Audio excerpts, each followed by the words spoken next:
umuntu oshesha ukuphendula, you are bound to make a lot of mistakes. Nibuzo onyoka emakhaya, asishaya isizulu. Nibuzo onyoka emakhaya ukuthi yini emisimisi. Ukuthi indoda nje mayisithetha, umama uyeza ukuthi ulaka selingaphezulu phela sayathula. Uhamba uyobuza osisibeni ababuye emendweni ukuthi yini eyenza ukuthi abuye emendweni, ukukhulumela safuthi nokushesha ukukhuluma. Kune story ngisithandayo so mama owebhize eshaywa umkhonyana. Njalo lo mama ushawa umkhonyana baze bamlayele emsebenzini bathi awugijima uyobona inyanga. Sinazo ke nathi omncaba uhlehlile okhehlelezi, kodwa uyobona ukhehlelezi noma uyobona ubani. Uma ifika enyangene abe kudaba ukuthi iyangihlumaza le ndoda iyangishaya manje. Bese lithi awungilandisa ngisuke nibangani. Athi ayisuke ibuye ebusuku ngo11 idakiwe mina bese ngiyathetha. Okay ngelinye ilanga asho. Bese inyanga ngiyabona inkinga yalo isemlonyeni. Abona ukuthi kulamayeza amonke ayikho nje into engamsiza. Bese ithi inyanga uyazi ke wemama ihambe nje ephandle kule ihlahlana nje ihlahla leyo zepentshisi bese igxoba. Ithi wemasbanibani njengathi wemashezi.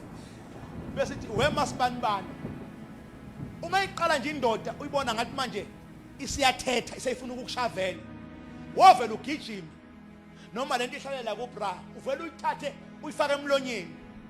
Bese uyophuza amanzi agcwala umlomo ungawagwinyi ungalenzi iphuthu wagwinyi. Ngeke izikushaya.